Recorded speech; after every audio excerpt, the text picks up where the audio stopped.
Okay, we're gonna wait for a few people to get in here and we'll get started.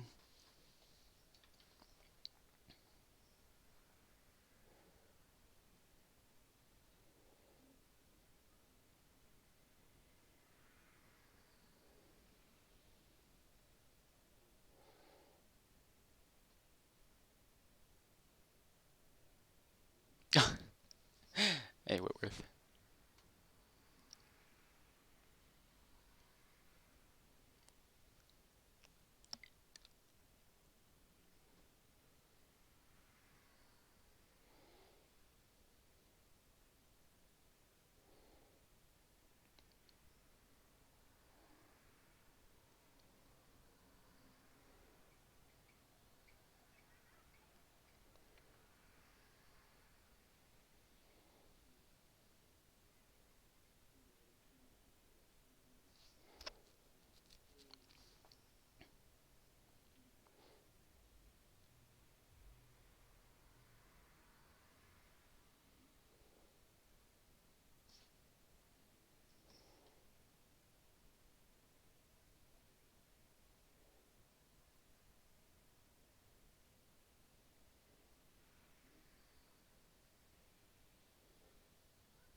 Okay, sounds good.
Well, I'm just gonna go ahead and get started. I'm gonna be using my old Fuzzy Farmer project from when I took 303.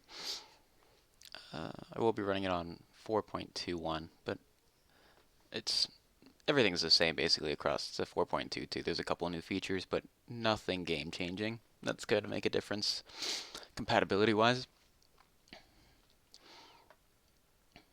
But so once you load the editor up, you're going to start out. It's going to be kind of a blank map. Let me get one started up here just to show you what you'll be faced with.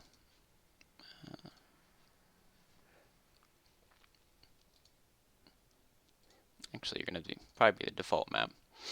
Something like this, or you're going to have, if you start a specific version like third person game mode, first person game mode, it's going to have a small world. That world's going to have a box, some little platforms in it, a player start, things like that. So when you start out, off to your right here in this world outliner, it will show you everything that you have throughout your level. So every light source, every mesh, everything involved, which is really helpful when there's something affecting your scene and you're not entirely sure where it's at or what it is. You can just go over here, and if you see a mesh that you're not familiar with, or if you end up for some reason getting way far away and not seeing anything, you can just click this mesh and hit F on the keyboard, and it'll zoom you right in up and focus that in the main screen, which is helpful. Say if you're going to do a playthrough, if I were to play this, and then if I were just to like jump off and fall for a while, you start back in the editor. It's gonna start down wherever you ended at. So if you fall for a while, you may not see anything around you. This helps you get back to exactly where you're working. But with that being said, we're gonna kind of jump into this as like a fresh new level, nothing in it. So let's open this back up. So blank slate, nothing at all. See, just new world editor. One of the first things that I do when I go into a new level is I add in either atmospheric fog or exponential height fog, depending on what type of level or game I'm working on. If it's more of like a horror, atmospheric, or like outside game, or something in the evening, things like that, I usually go exponential height fog. And I'll show you the difference real quick. This one, you can see in the background here, there's dark blue up top, this little thickness of white, and then light blue at the bottom. And that, when you're going around in a world, here, so let me just show you a good example of usage in this in real time here. This one. I'll load up real quick. But this is used. It's kind of a thicker fog, so it limits your visibility a bit. And you have all your fog settings over here on the right. So fog density, height fall off. Height fall off is just kind of how wide the gap itself of fog is. So say if you have like a 2-story building and you want the fog to only affect one of the stories, you can set that height fall off to a really large value, because it makes the transition really small in between those, like between this dark blue and this light blue, this white part will be tiny when you do the light fall off. You can see right there. So that makes the fog only affect a small amount of spaces, but then if you open it up, it makes the fog almost universal. Here we'll go over regular atmospheric fog while we're waiting for that other project to load up. To add these in, just drag them from this little mode browser over here, object browser, into the editor. But this is more of like your day-to-day, just setting up a level, natural lighting. It doesn't do any extra effects to your level. On the right, they just have sun, fog, and a couple other options here for it. But as a general rule, if you're just doing like a daily outside project, or if you're doing something inside and you just need an atmosphere set up for the lighting to work properly, this is going to be your best bet using just regular atmospheric fog. You won't have any issues with that. Now let this loaded up. You can see kind of the light rays coming across here in the fog. Let me select it here just to show you how atmospheric fog works in like a full level setup. Actually, I have exponential height fog. My bad. But if I go back to the very beginning of this to launch this game from player start, you can see it's real foggy. You can't see much of anything. And it's actually a fully lit scene. That's just all the fog kicking in, because the fog's colored black to make it look like it's night and stuff. It can make it very dark if you choose to, or it can make it it's very, quote, atmospheric. Once you get that set up, there are kind of 2 ways to go about building a level. You have, under this basic tab over here, you have these basic shapes. So there's this block static mesh. Actually, let me throw a light in here so everything's kind of lit too. Let's do a skylight. Skylight's just basically everything gets lit universally. It does add a little bit of a shadow effect, but it just keeps everything lit. Directional light's good for like setting up your sun, and if you rotate it around, it changes where it's coming from in the world, which comes in handy. But anyways, back to these meshes. So in this basic tab, these are all static meshes. So they are pre-built. You can change them by scaling them. If you hit R, it changes the tool to your scaling tool. You can drag this out, change the length, change the width, things like that. And you can apply textures to these. So let me get my textures pulled up. Actually, we use materials. Actually, I don't have any materials in this one. Let's just make a basic material here. Just right click brings up this menu. You can hit material. Let's see here. Basic matte. Go into this material editor, and there's nothing here. You can just drag off of these. I believe vertex color, not vertex color. Maybe it is vertex color. Yeah, it is vertex. It's not vertex color. What is it?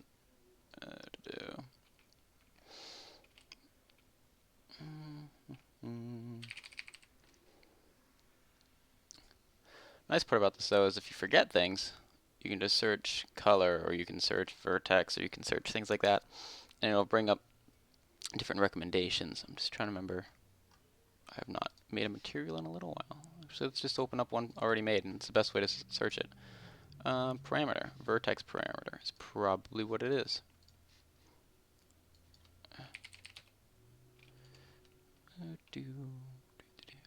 Vector parameter, that's what it is, not vertex, vector. That's what I was forgetting. Thank you, Whitworth. But this, your basic color setup, you can change individual values over here of the RGB and even the alpha channel, or you can just click this, it'll bring up a color picker, and you can literally just drag this around, pick whatever color you want. So we'll just make it obnoxious green so we can figure out where it's applied to. Save. Usually you hit apply and save once you have it in the world, and then you can see it on those objects already before you save. So if it's something you don't like, you can undo it without saving it. Save's an extra step. I usually just save and apply all in the same step. But you just drag it out onto any mesh and it will apply that color to the mesh. And like what Work said in the chat here, if you hold 3 and left click in here, it'll make that automatically. You don't have to right click and search vector parameter or whatever. It'll just make a 3 vector or 4 vector if you hold 4 and click. So that can come in handy learning keyboard shortcuts. I am awful at keyboard shortcuts, but they do come in handy once you figure them out. But anyways, these are static meshes. You can expand these out, and you can, if you're making like a solid internal world, you can use these as a basic layout to do that. But personally, I find static meshes to be kind of a low resolution surface. I mean, they do come in handy for basic things, but if you're doing anything more than basic colors or texturing, they do end up causing a couple of issues using the basic cubes after a while. So that's where these box brushes come in. You can set these up, and these are kind of like meshes that are half built. You have your settings over here on the right for sizes, and you can expand it out, expand it sideways. And this, I find this to be a little bit more of a precise way of building things. And then once you get it to where you want, you hit this little arrow here to expand it, and you can create a static mesh from it. Actually, let's make a small room. So if we just make this a large box, kind of inside the box now. If you make it hollow, it fills the inside with whatever texture you had selected last for material, and you can change the materials of it. You can actually change it by surface. So say I want, it'll be this, this white material. Just drag it over, and it'll make that one surface that material. And then once you have it where you like it, you can hit Create Static Mesh. Just save it in the General Content folder. And now we have this box brush static mesh that we can just drag out and duplicate anywhere in the world. So this comes in handy when you have more specific items that you need kind of off to the side, and it'll optimize it for the engine immediately and things like that. I don't know, I just found this to be a better way of doing things. And they have these different items, so you can do stairs out of it, curved stairs, they have it all set up. This is how it looks if you don't have a material selected when you put it up. Nothing is um, set by material. So then you can apply material just to one object, or you can right click, um, select, what is it, all surfaces, Shift S if you click, so click Shift S, it selects all of the surfaces on this object, and you can just drag the material out and it applies it to the whole thing. But delete that brush. Okay, back down here to the main level area where I have this stuff set up. Okay. Any questions so far about anything? It's kind of basic introductory stuff, so just showing you how it works out.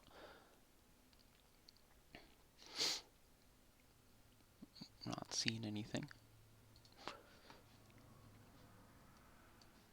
Okay. So when you're making your actual level and you want to get your character put in and all of that, let's just get a basic box set up here and expand it. Actually, we'll do a terrain. My bad. Learning everything here. So when you want to do terrain or landscapes, hey, thanks Whitworth. Just click this landscape tool up here, and this is really only helpful if you're doing an outside level.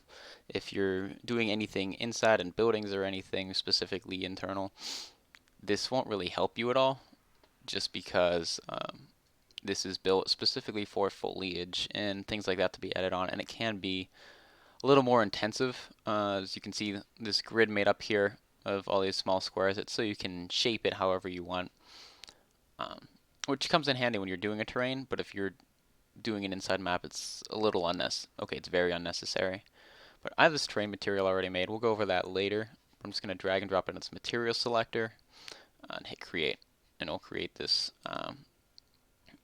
It'll create this little plane here, and it'll add material to it, and you have your basic sculpting tools. So if you click and drag, it'll sculpt it. Shift click, it'll push it down. You have all your options here. You can smooth, flatten, all that stuff. And this is, like I said, good for making basic outside worlds. Like I could put some water in there, or I could put some trees and stuff over here. It works out really well. Get rid of that. So when you want to put foliage on this terrain, just click the foliage editor here. And there are shortcuts for this, Shift and then 1, 2, 3, 4, and 5 for these different tabs here. I don't find those to be super necessary because it saves you literally one click up here in the tab bar, but to each is their own. But when you want your foliage, you get that set, you click this foliage tab and it says drop foliage here. And so you can take your static meshes of different foliage types that you have and add it into there. Let me see here. I'm pretty certain I have some foliage stuff in here. Just gotta figure out where I put it to. So I haven't opened this project in a little while. So here we go. Okay, so for foliage, one of the most used practices, and I knew this was a practice, I just didn't know it was as widely used as it is until I made this project and talked to Whitworth a little bit about how it was used. It's called two-plane foliage. And it's so you go into your 3D editing software or whatever, and you make up your mesh. I'm trying to position this so you can see it. But it's literally just two planes intersecting each other. It's the most basic thing you can make in any 3D modeling software. Just make a plane, rotate it 90 degrees, make another plane, rotate it so they're facing the same direction, and they make a cross. And that's going to be your foliage. And what makes that into foliage is you just apply your material to it in a couple different ways. But this is kind of the end result of that. You can see it actually looks like a decent bit of grass. All works the whole way around it. I mean, up close, it looks a little rough, but once you have, 50 to 1,000 around each other, you can't tell. And these are very non-intensive to run. So we'll just put this foliage type up here. You click it to select it. This little checkbox, this is if you have like a whole bunch of different types of foliage. Say I have my tree in here too as foliage and a couple other things. if you just want to paint one specific type of foliage, just uncheck the other checkboxes, and the ones that are lit up and checked will be painted. So it'll put them down for you. So you regular click to paint, shift click to erase. You have your densities up top here, brush sizes. We'll go over a little bit more down here. There's the density here, and this is how many instances are placed in a block, basically. So if you ramp that up, you're going to put a lot of grass down. If you drop it down, you're barely going to put any down. And it also applies to erasing a little bit when you're trying to remove it. It'll kind of move it down to that density amount. So if you have it up higher, it'll erase a bit more. It's a little finicky for me right now. I'm not entirely sure why. But yeah, you just shift click and it will erase. Mine's just acting up with densities. But that's also because I have some foliage stuff added in the background on this and it's just a mess.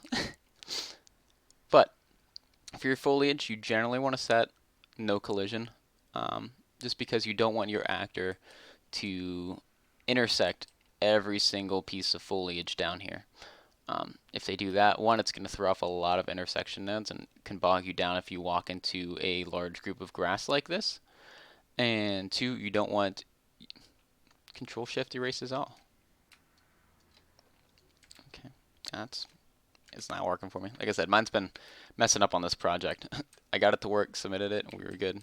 I'm not entirely sure why it's acting up, but it is what it is. Anyways, so your collision setups, if you have them set to overlap, anything that is overlapped, it will not affect your navigation at all as your character, so you can still walk straight through the object, but it will send off basically little pings that say, hey, this is overlapping this object. So if you have a pile of this, it's like, hey, you're hitting a lot of grass, and each one will ping that. And it's handy for if you want to make different changes to the foliage or things like that. But in general, doing an overlap on foliage is overkill unless it's very specific trees or things. For trees, I would say put block on, and what block does is it blocks your navigation. So you put a tree down, make sure the density's not too high here.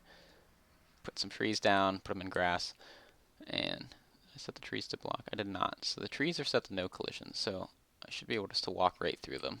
And there's no problem here. I just walk straight through the trees, and that's what the no collision set looks like. If you set this to block all, I'm just setting it to block all to show. You can hit custom and you can block only certain objects. So if you want, say, projectiles to go through it or things like that, you can set that up. But these will block, so you cannot walk through this section. I do find that you need to set up your blocking volumes specifically on these items, or else you are not blocking volumes, you collisions specifically on these items, or else you will get stuck to them. And that was an issue I was having with my game. So if you open up your object that you're having issues with, say I was having issues with this tree, there's this collision tab here. You can open this up. I have simple and complex collisions are the same, so it just outlines the main object. You can see it's kind of purple right now. On the right side here, if you go to collision complexity, I have mine set as use complex as simple, so that means both simple and complex are the same thing. If you do default, complex is this blue outline of the very complex setup, and simple is just this regular green shell around it, and that expands a bit, and that's what I had mine set to for the final project, just to keep it affected you from being able to walk through, but it also kept you from getting stuck against these objects just because of how the branches were set up. It was kind of pinning me against the ground. But something to keep in mind when you're working with foliage is definitely the collision setups. You want to be sure that you are making it as optimal for the player in that, and so they're not stomping across grass and getting flung around. It's happened before. It's not a good time. Anyways, so that aside, we are going to look into materials a little bit more now, just because that is going to be a large focus for anyone working on an outside project specifically, but even on if you're doing buildings, things like that, you're going to want to have a decent looking place that isn't just all gray walls. So let's go, let me open up a new window here.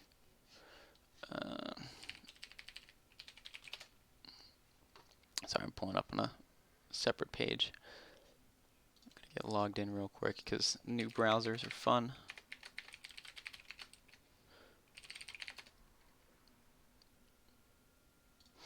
There we go. So for textures, textures are basically 2D images. You can make them in Photoshop. There, you can literally take pictures, make them into textures, anything like that. But they're just a 2D flat image of an object. This is a texture I made in Photoshop for the grass. It's a very low quality, quick sketch, but it works. And I mean, the grass looks good. It's based off of opacity, so everything that was, I think I did it backwards. It's supposed to be white is what you see, black is what you don't see, so I had to kind of reverse it when I brought it in. But you just apply that to those planes, and that's how this grass is made. It's very simplistic. There's some extra effects on there in the blueprint to make that kind of wind effect, to make them shake like that.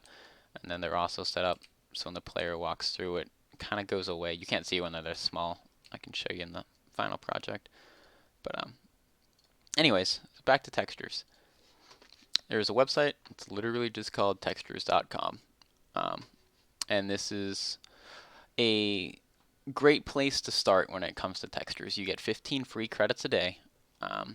You can look up any different things you want. So say I want a wood texture. You just search wood. And once you search something, it has all of these categories on the left. You can sort by categories too. But you can just go through. They have some free textures that they bring up all the time, and you can just, any of these don't charge any of your credits. So it's a great way just to check it, to keep up to date on what textures you do have. It's nice to have a small collection kind of going. But I was looking for wood, and here's a wood one here. The thing with this course, though, you are not allowed to download compiled materials. You don't want the materials, and you don't want to download substance files, SBSAR files. Those are very high quality made images in a program called Substance Painter and Substance Designer. You're not allowed to use that for this course. You have to use just textures. So you go down here to the bottom. It has all of the flat maps. Flat maps are these textures. They have a little bit everything. Oh, it's all good. No, I get it. Your Discord does get obnoxious on phones. Like, you get a lot of notifications. I get having to mute it. It's all good. We're just going over textures right now and materials and stuff, things like that. So go ahead and follow along, and you'll be able to go back to the first bit. It's just kind of an introduction to Unreal Engine for the first 25 minutes or so. But these setups, a lot of these textures are made as seamless, which means they can be tiled over and over and over again, and everything blends from like the right corner to the left corner, things like that. Everything blends perfectly together. And so your albedo is going to be your basic just colored version, and it sets all of the color channels for the object. Your normal is it's what's called basically a height map, and it makes kind of fake lighting. It takes a flat image and makes it seem 3D. Needless to say, in a flat wood image, you don't have much of a normal.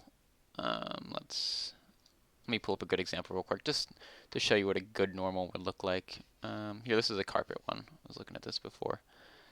Let's see here. Here's the normal. You can see it's just kind of this fuzzy setup. Height maps are very similar to normal maps. There's kind of pros and cons to each. Unreal has a direct plugin for normal maps in their blueprints setup, so I'd say just starting out, I'd just stick to the normal map, especially if you only have 15 credits and you're paying for it, and get the albedo, normal, roughness, and ambient occlusion. This is kind of a fake shader to mimic shadows on an object. It's very good for 3D objects and stuff. And it's kind of hit or miss on whether they work well or not with different materials. Just depends how it was set up. I find that on objects like this carpet, where there's a bunch of small bumps and things, the ambient occlusion works really well from this website. On some larger things, say like brick walls, you have to do a couple tweaks to get it working quite right. But back to this wood, we'll just download 1024 versions. Usually a good solid middle ground between file size and quality. When it comes to this, you can opt for a 2048 version, but probably just play it safe and do the 1024 for now until you find something you really like, and you can upgrade it later on. I'm using Firefox, so you gotta save it kind of funky. But we'll download the albedo, the normal map, and roughness is basically helps with reflections and light that bounces off of an object. So on this wood especially, that's important. You can see how there's kind of a glare here, but then when the knots are, it darkens a little bit. That's what the roughness helps with reflections, roughness, and specular maps as well. But let me get these opened up real quick. Let's see here.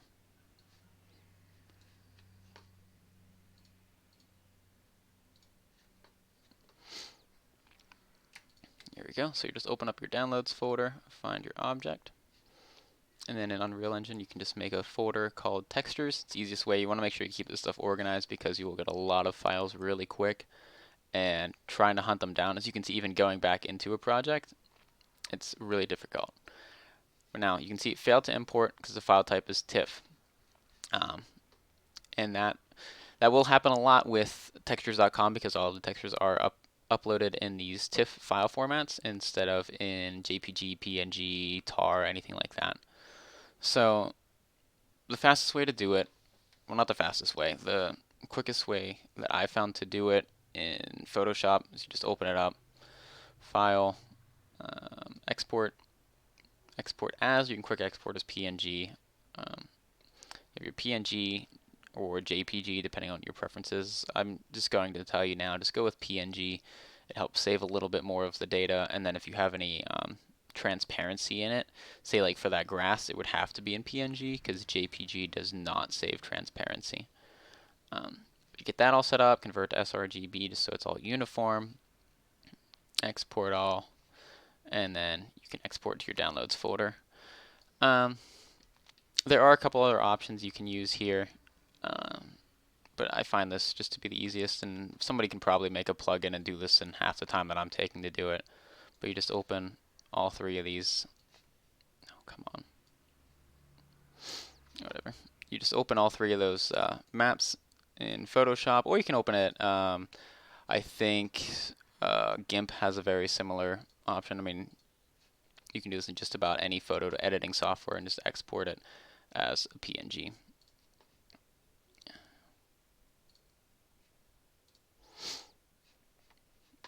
But we'll just get those set up for now. I don't know why it didn't open the roughness. Let me get this open real quick. Sorry, I should have had this prepared ahead of time, but you know.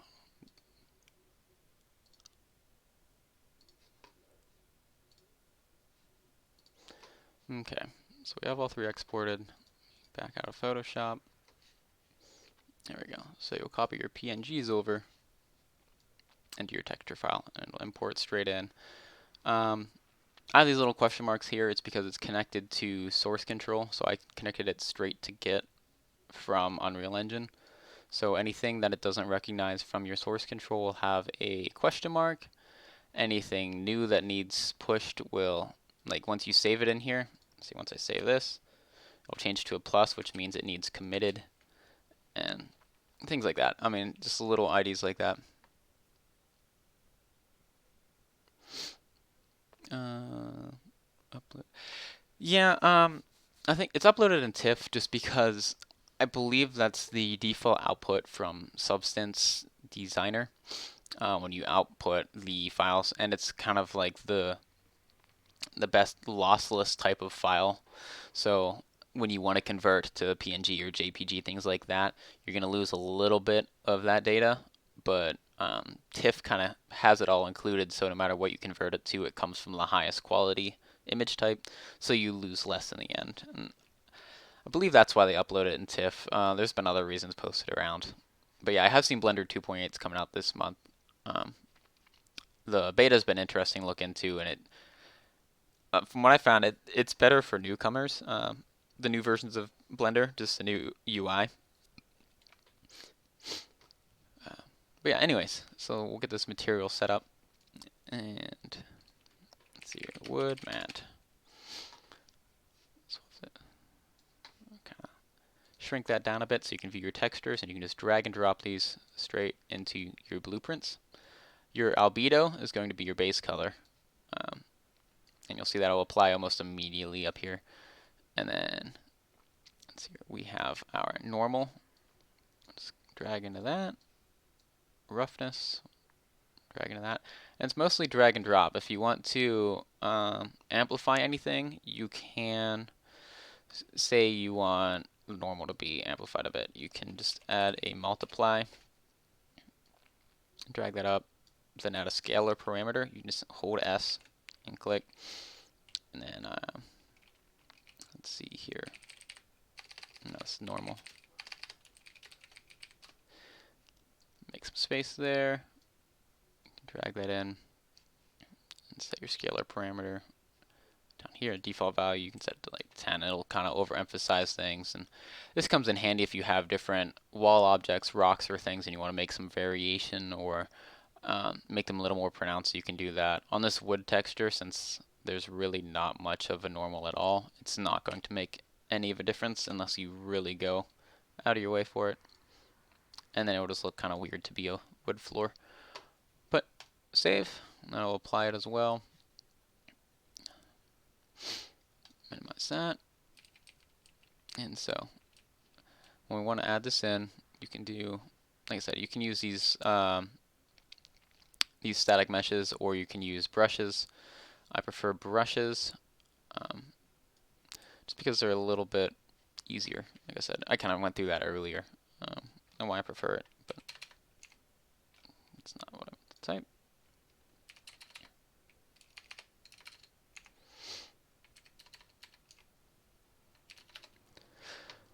But when you're making floors, buildings, things like that with brushes, you want to make sure that you make it somewhat realistic. So you don't want paper thin walls, or else I would say use planes. It would save you a lot on geometry.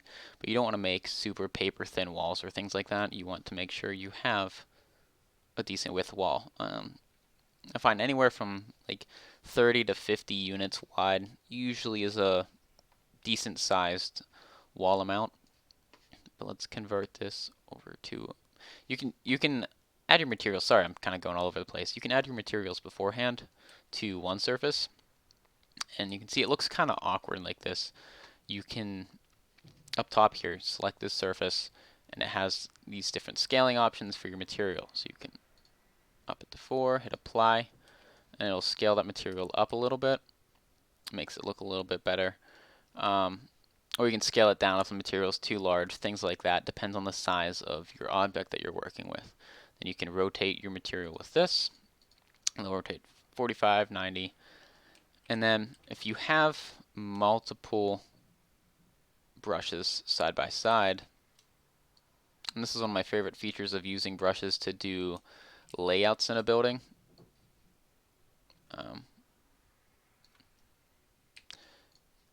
Okay, so it looks pretty decent, but say when you're applying things to different size brushes or different size floors, things like that, usually your brushes are going to get messed up to where one's crooked or they don't line up at the seams, so you'll get this little line in between surfaces. So if you have a floor all with the same texture, what you do is you select them, all of those floor tiles by clicking one, then holding control and clicking the rest. And then alignment, align surface. You have planar, planar wall, and planar floor. If you hit planar floor, it lines everything up, and you select them all again, and then you can scale it all. Try to keep these locked if your materials kind of set up well enough. I think I only selected one. My bad.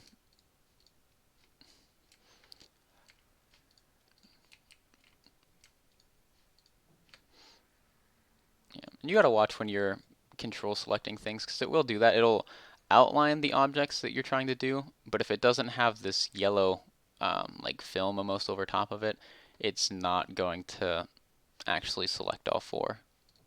See, like that, if you randomly select something kind of oddball out of the way, it'll just make outlines, and it becomes a pain. Easiest way to put that is just annoying. But now you can see everything is merged well. There's no seams um, in between different objects. It's a really good way to build buildings on the inside. That's the best way to do a regular material. Just import it in from textures.com, do a couple odd end tweaks, and apply it. But when you're doing your terrain material, they are a little bit more complicated. Um, Simply because when it comes to terrain, you can only apply one material to your terrain. So if I go back to my landscape, actually I don't know if I can view it now, but you have this paint tool, and it will paint your material that you have selected. But if you think about it, you only have one material selected, so how can you change from like grass to dirt to rock? And you have to set that up in your material editor in your blueprints with what's called a layer blend. So you go through. I have a little bit more complicated stuff added in here, so let's make a new material actually. Let's just do it that way.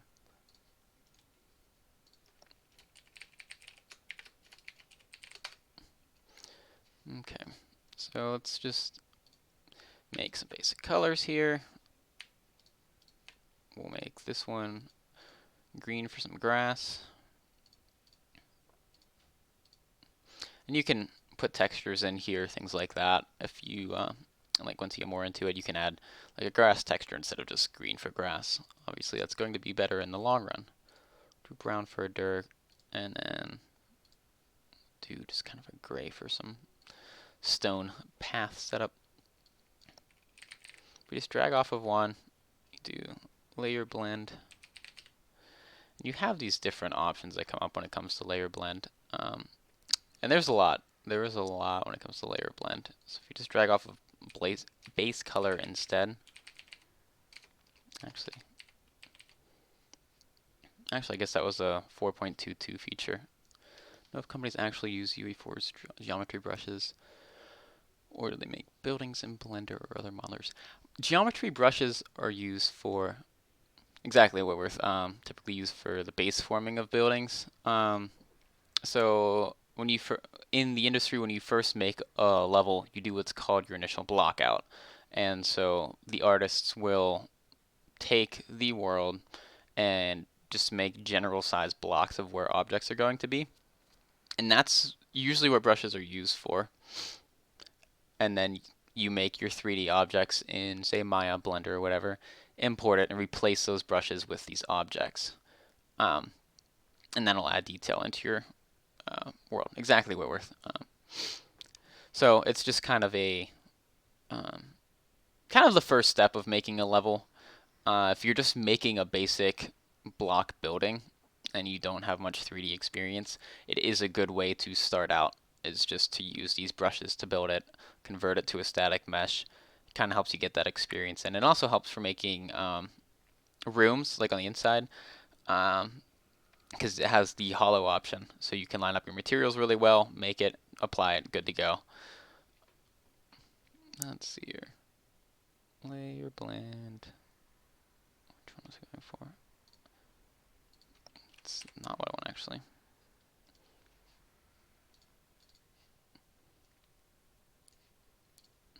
There are so many different types of layer blends. It's a pain sometimes. Praise Unity. It lacks similar brush functionality. Oh yeah, Unity does that. I know a guy who uses Unity to do block layouts and things, and he just yes, UE4 is better. He just makes basically squares in makes squares in like Blender, imports it, scales it how he wants, good to go, and that's just what he does. But I was on that whole time for layer blend, and you just scroll the whole way to the top when you search layer blend, and it's just landscape layer blend. I don't know why material layer blend was coming up first, but when you first apply this in, there aren't going to be any input nodes on it. Landscape layer blend. It's just going to have this one output node, And that's because you need to apply what inputs you want. So we have grass, dirt, and stone. So we're going to have 3 layers. Expand these. Layer name, grass. Layer name, dirt. And layer name, stone. And when it comes to layer blends, you can always add stuff in later on, but I find it best to get everything you want initially, because then you can just Control W duplicate this layer blend for every other application. So say you have a different roughness or a different normal map for each material, for each texture, sorry. You can do this, and it makes it a lot easier in the long run just to duplicate it instead of adding it and renaming everything over and over and over again. But you just drag these into the respective nodes on the left, and then output into base color. This will make it a black material in the top left. Don't freak out, that's fine. It's just because there's multiple materials coming in as one, and since in the layer editor there's not a specific material applied, so it just views as black. So let's make a new terrain. Let's see, new landscape with this new terrain 2. Create. Once it loads up, everything comes through as black. Just hit paint. And now when you start, before you paint any of these, there's no layer info for these textures. And so you need to hit this little plus button to create layer info. You want to hit weight blended layer. And then if you have a specific folder to save to, just kind of save it where you can keep your textures and materials and all that stuff together. I'm just going to save it to the textures file for now. Give each one a weight blended layer. Weight blended layer.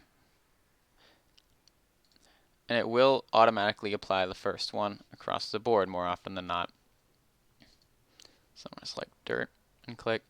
When you first apply it, all these shaders have to compile to add it in. And it will eventually, everything will be good to go. So when it blinks black, don't freak out. It says shaders compiling in the corner. You just got to wait it out. Everything will go together.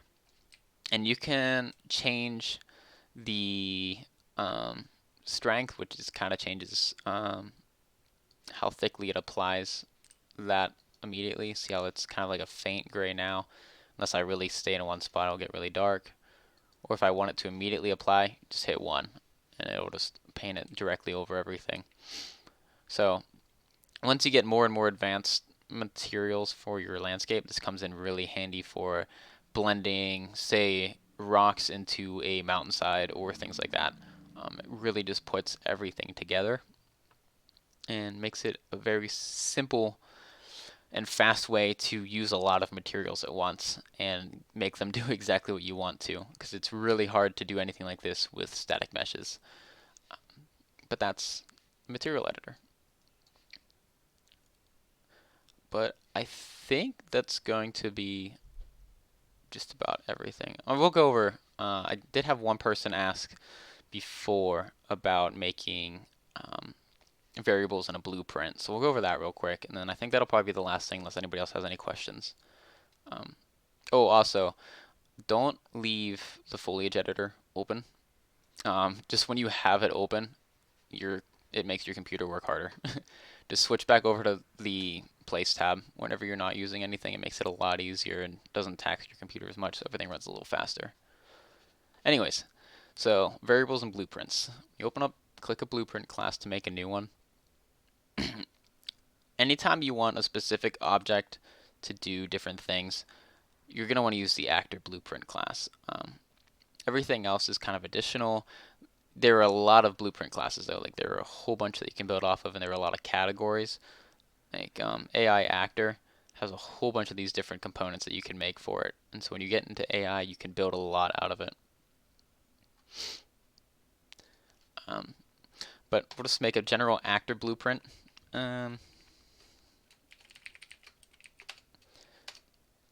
Open up here, and it starts out, you have your scene root, so this is just where everything inherits upwards in this blueprint setup. So say if I have a mesh attached to this, and then a directional light attached to that, every change I make to the scene root will affect both the mesh, mesh tracker, I put the wrong thing in, and the light itself.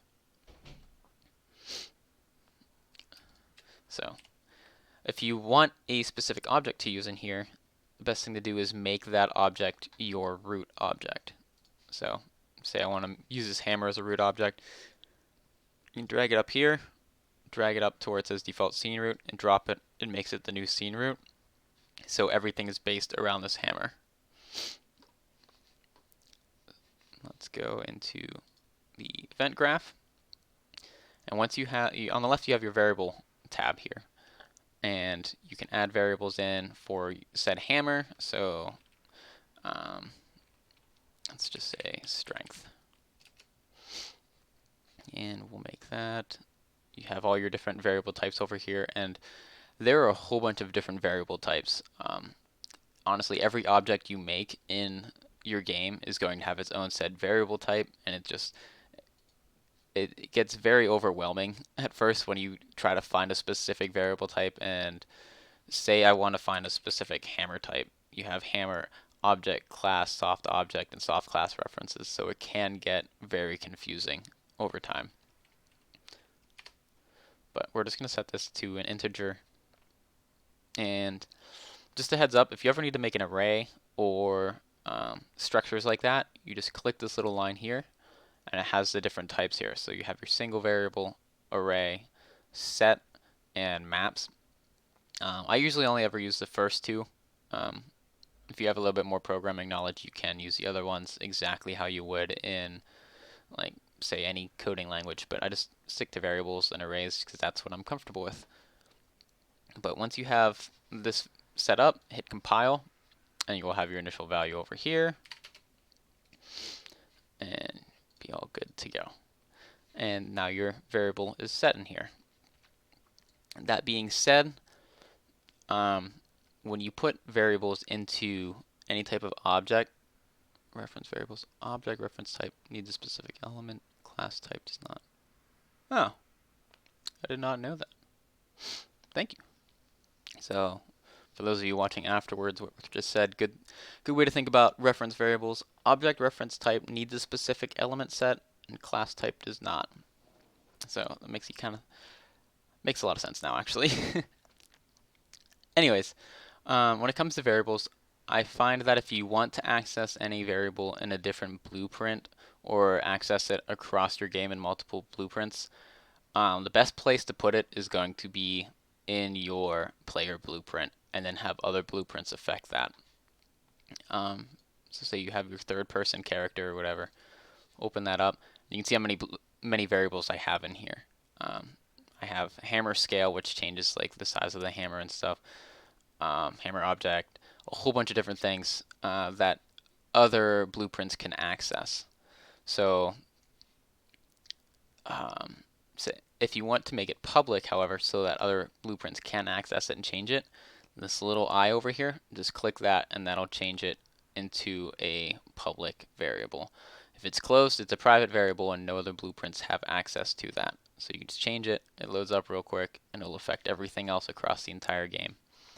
A good example of that, let me pull up, where is that, widgets.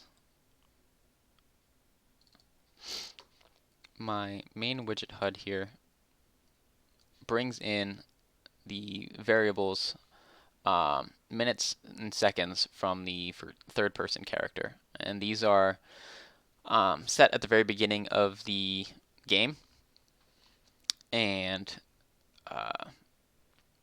there's just timers set. So this game you have like 3 minutes to play the game, and then it launches the game over widget.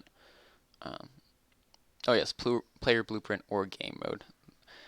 So the game mode blueprint you can access from blueprints, game mode, edit third person game mode, and you can add in different variables into the game mode blueprint as well if you have multiple characters moving around, or you need to access it somewhere that doesn't affect the main character. So say for like AI variables and things like that, you can set that in the game mode blueprint. Anyways, back to the timer here.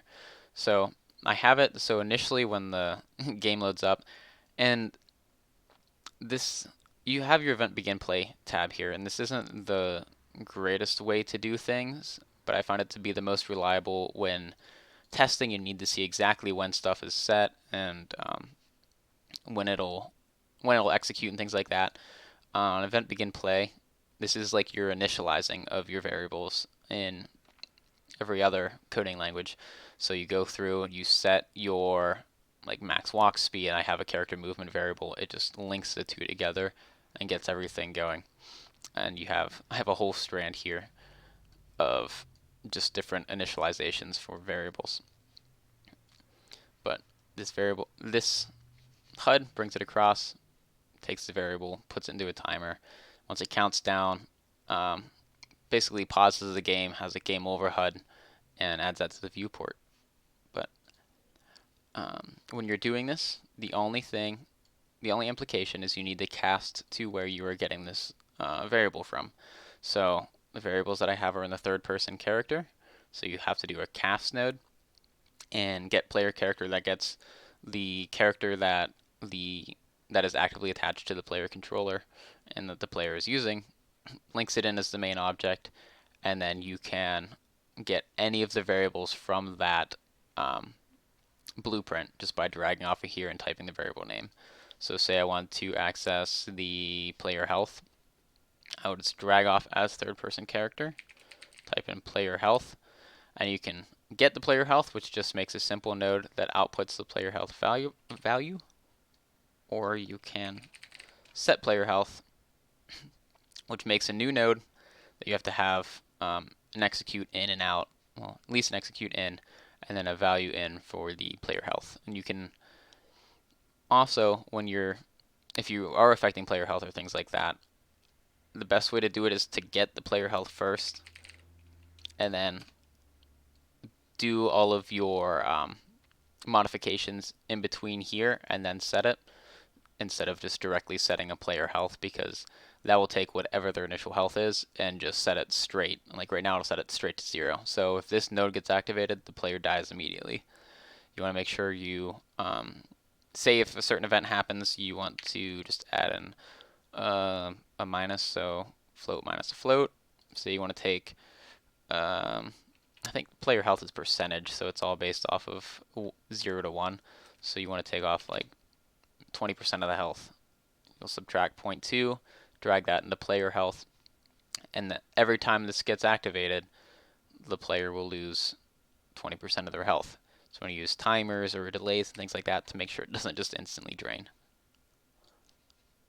That being said, though, I think this has been pretty fairly widespread and inclusive for a introductory lesson on UE4. So if there are any questions, go ahead and post them up real quick. But other than that, I think I am finished.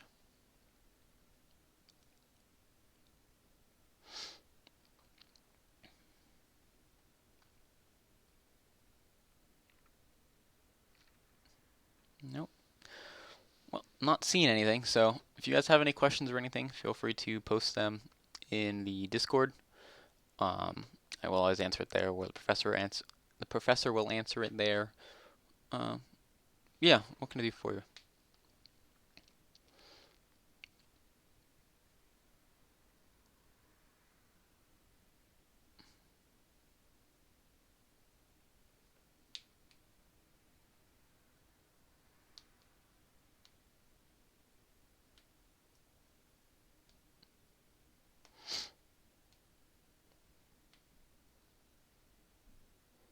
Yeah, I went over landscape materials, but I want to show how to add in normals. Yeah, here, let me pull up my my other material here that I have set up. My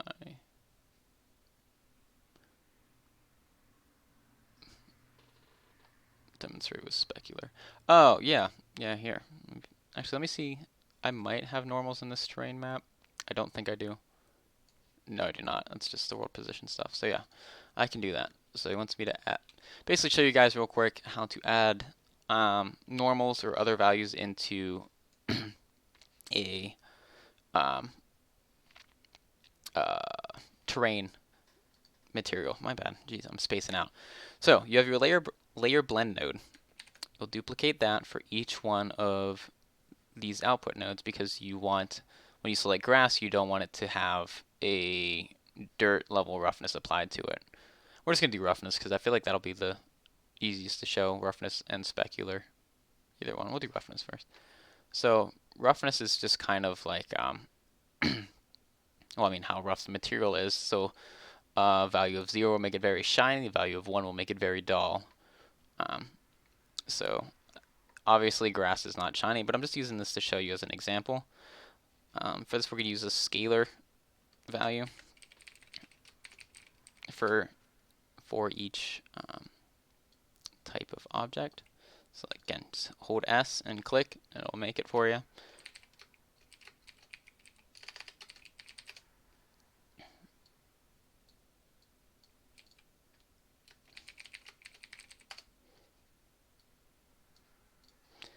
And we're just going to, we'll make the grass super shiny, make the dirt not, and make the stone in between.